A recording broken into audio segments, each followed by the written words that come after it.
Welcome to Zip News Year in Review.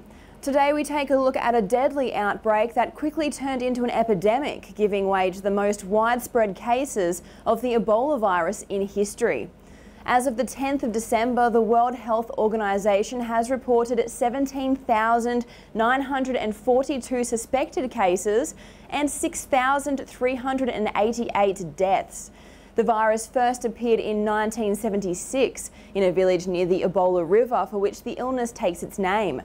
The current outbreak in West Africa is the largest and most complex, beginning in Guinea and spreading across land borders to Liberia and Sierra Leone, by air travel to Nigeria and by land to Senegal. The three border-sharing countries are the most severely affected. They have very weak health systems and only recently emerged from long periods of conflict and instability. Fear of Western medicine in some communities has also hampered medical efforts. Abroad, one suspected case was reported in Spain, while 4 suspected cases in the United States resulted in 1 death. According to the journal Science, genetic analyses showed the current outbreak probably started with a single person. The disease is introduced into the human population through close contact with the blood, secretions, organs or other bodily fluids of infected animals, in this case probably a fruit bat.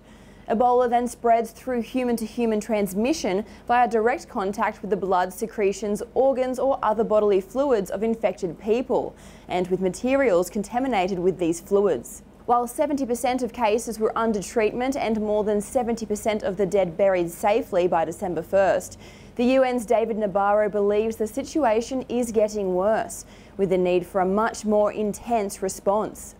He said more treatment centres need to be created with properly trained medical professionals offering support in affected areas. A global response is necessary, with Western nations called upon to increase funding and expertise.